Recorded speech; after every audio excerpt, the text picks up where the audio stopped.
আমি আজকে এই যে মাছ নিয়ে নিয়েছি, আগের দিন মাছ কিনে নিয়ে এসেছিলো তোমাদের দাদাভাই 2 কেজি ওজনের মাছ, তা আগের দিন কেটে রেখেছি। সাগরের মাছ দেখো, শাল ফেলে দিতে হয়, মাছটা শাল ফেলে দিয়েছি।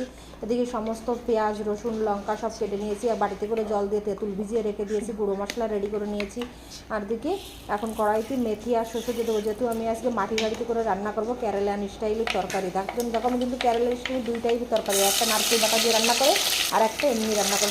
সব থেকে প্রথম দিয়ে দিলাম মেথি আর শসা, তারপর ধরুন রসুন, তারপর ধরুন পেঁয়াজ কুচি, তারপর দিয়ে দেবো কারি পাতা দিয়ে একটু নাড়াচাড়া করে নেবো। একটু নাড়াচাড়া করে নেওয়ার পরে তারপরে ওদিকে যে গুঁড়ো মশলাটা রেডি করে রেখেছিলাম, এখন ওই গুঁড়ো মশলা লঙ্কাটাও দিয়ে দেবো, চিরা লঙ্কা, তার চিরা লঙ্কাটা দিয়ে একটু নাড়াচাড়া করে নিয়ে এখন ওই গুঁড়ো মশলাটা রেডি করে রেখেছিলাম।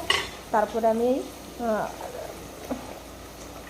দেখো এই গুঁড়ো মশলাটা দিয়ে দেবো। গুঁড়ো মশলাটা দিয়ে দেওয়ার পরে তারপরে দিয়ে দেবো, ভালো করে নাড়াচাড়া করে নিয়ে গুঁড়ো মশলাটা বেশ একটু কষানো হয়ে গেলে এরপরে দিয়ে দেবো টমেটো কুচিটা দিয়ে ভালো করে একটু কষিয়ে নেবো।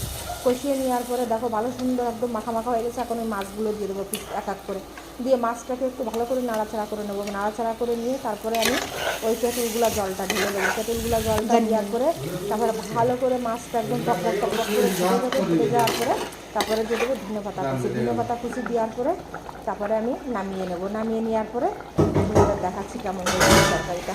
যত সুন্দর করে টকবক টকবক করে ফুটছে, এখন আমি নামিয়েও নিচে এরকম নামিয়ে নিচে রেখে দিয়েছি। নিচে রেখে দেওয়ার পরেও এখনও জাল উঠছে। দেখো মাটির বাড়িতে করে রান্না করছি, মাটির বাড়িতে অনেক সময় নিচে নামায় রেখে দেওয়ার পরেও দেখো টকবক টকবক ফুটে দেখো তরকারিটা এরকম হয়েছে।